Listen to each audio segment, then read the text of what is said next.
what is going to be the Republicans' plan? What are they putting forward? Right now, as I mentioned earlier, we're hearing about cutting Social Security. We're hearing about cutting Medicare. They want to sunset it, sunset it. What that means is every 5 years it comes up, if you don't vote for it back in existence again, with the same, exactly like it was, it goes away. Or you can reduce it. You can do whatever you want. But every 5 years it has to be voted on. Biden is attacking, and the White House are attacking Republicans for positions that he once held on Social Security. We just heard that clip where he talked about wanting to raise the retirement age in the 1980s. That's something he said repeatedly, but it actually goes beyond that. Take, for instance, his attacks on Rick Scott and this sunset legislation. Now, sunsetting basically means that a program will get authorized for something like 4 years, and then if it's not reauthorized, they don't fund it anymore. That's hence where the term sunset comes from. Now, Biden introduced a bill in 1975 that did the exact same thing. It sunset all federal legislation without exemptions for Social Security and Medicare. And what's interesting about this is Biden's bill to do this sunset legislation, was the first ever of its kind. We just saw on the screen where he was basically boasting about how he sort of almost invented this concept of sunsetting at the federal level. When I argued that we should freeze federal spending, I meant Social Security as well. I meant Medicare and Medicaid. I meant veterans benefits. I meant every single solitary thing in the government. And I not only tried it once, I tried it twice, I tried it a third time, and I tried it a fourth time. Raising the cap, raising the retirement age for people who are now 30 years old, raising the tax on Social Security, cutting benefits. They're all things that have to be discussed, quite frankly. We're doing something about it. That's right. Working with, really and truly. I mean, anyway. The thinking is that Social Security only has about 12 more years of solvency left. This seems like a good opportunity, isn't it, with divided government, for the president to make a proposal, hope for a compromise? He doesn't seem to be interested in doing that. Well, you assume the debate is from cutting no benefits and moving forward. We're trying to protect the benefits that are there now. I wish we were at the point of the debate where we could sit down and come up with proposals to extend. Unfortunately, it is clear that some people want to go backwards. We're saying this president, which he has said over and over, will not accept benefit cuts in the Social Security program. So you're assuming all players are starting from the same place. They're not. And so this president has been very clear. His position is we will protect Social Security. The president is not making a proposal here to extend the solvency of Social Security. He's proposing not to accept any benefit cuts, but the Republican leaders say they're not proposing benefit cuts. Who are you going to listen to? You would protect Social Security. This president believes the existential threat to Social Security are those who want to cut it. His budget says no. There's nobody in this committee that wants to cut it. I know of no Republican or Democrat in the House or the Senate who is proposing cutting Social Security benefits. And it's dishonest to keep saying it. It's offensive and dishonest and not realistic. We have a problem in Social Security. We need to address it. You agree we have a problem in Social Security. Make it clear, 1,000%. No Republican is proposing cutting Social Security benefits. Now, the question is, why have you not proposed in your budget any action to protect Social Security? Senator, I look forward to seeing plans that are very clear. The question is, why have you not proposed it? Why have you not made a proposal? They will not cut Social Security. This president has put it in black and white. We look forward to seeing a plan that suggests that Social Security is off the table. This president believes the biggest threat to Social Security are those who want to cut it. His budget says no.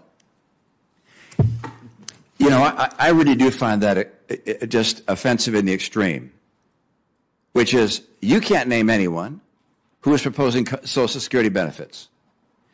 I have said, and I know my colleagues, no one is proposing cutting Social Security benefits for our Social Security recipients. No one is proposing that on our side.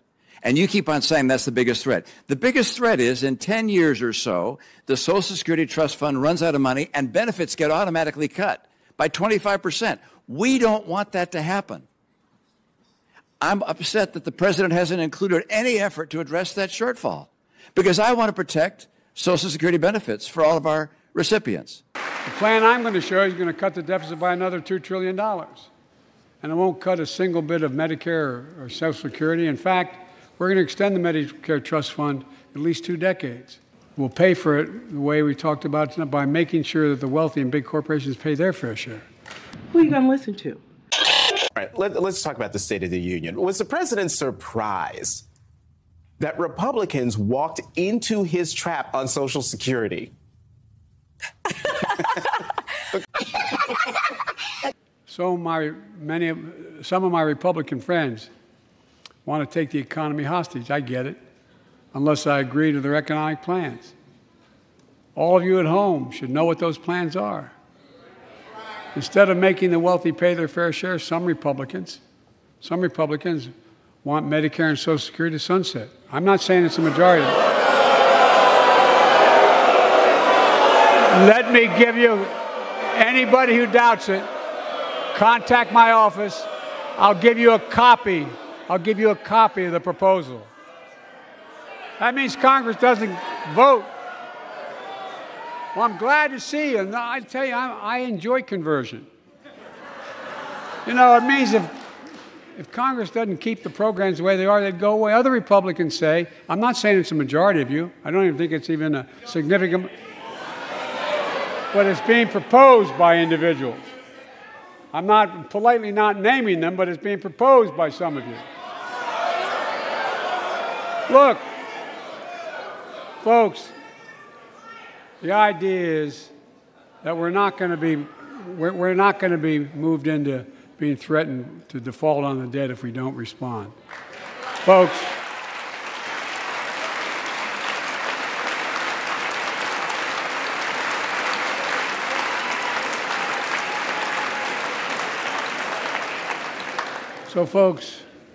as we all apparently agree, Social Security and Medicare is off the books now, right? They're not to be spent. All right. I'm ready. We got unanimity.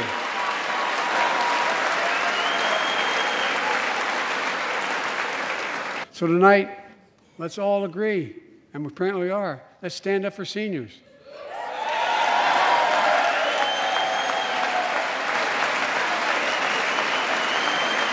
Stand up and show them. We'll not cut Social Security. We will not cut Medicare. Those benefits belong to the American people. They earned it. And if anyone tries to cut Social Security, which apparently no one's going to do,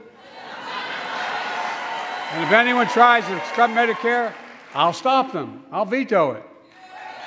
And look, I'm not going to allow them to be taken away. Not today, not tomorrow, not ever. But apparently it's not going to be a problem.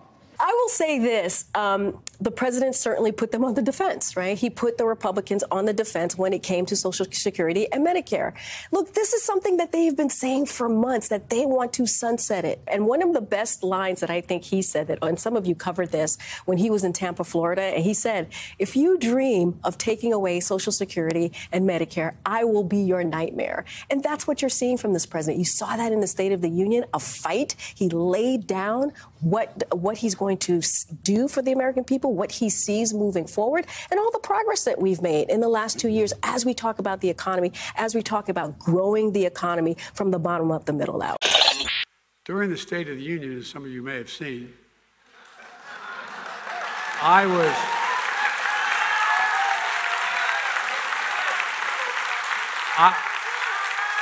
been around for a lot of State of the Unions. I never saw one where the president got to negotiate in the open with everybody. I've been to a lot of State of the Unions and never quite saw one like that. I was pleased to see so many Republicans stand up, but they all stood up. Remember when Marjorie Taylor Greene was yelling, liar, liar, Biden's a liar? I'm going to be good. I'm going to be good. We don't want to cut anything. When I asked, I said, okay, you don't want to cut anything. Everybody who says we're not going to cut Medicare or Social Security, when I asked them to join us and reject the cuts in Medicare, wasn't it something? They all stood up. They all stood up. And they're all on camera. But the interesting thing is, they won't be able to forget. It's all on camera. Got all their pictures. Like I said, I believe in conversion. Maybe they found, as my grandfathers, maybe they found religion on Social Security and Medicare. Well, like I said, I believe in conversion. Maybe they found religion. I sure hope so. I sure hope so, all kidding aside. But all kidding aside, it was amazing. But I'll believe it when I see it. But I'll believe it when I see it. For example, Senator Rick Scott of Florida, the guy's been saying for a year, for a long time, that he wants to sunset Social Security and Medicare every 5 years.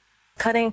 And then there's Senator Rick Scott, the guy who's been saying for a year he wants to cut Social Security and Medicare, now says, never mind. Sunset it. That's what he's saying.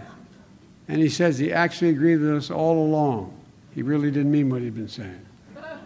Mr. President, you're here to defend Medicare, Social Security. It's easy. It's easy. But, you know, Senator Rick Scott from Florida has been airing an ad saying that you should resign because of your record on this. And he says that you've taken more than $300 billion from Medicare. Would you care to respond? No. What do you have to say about it? It's Rick Scott. Yeah.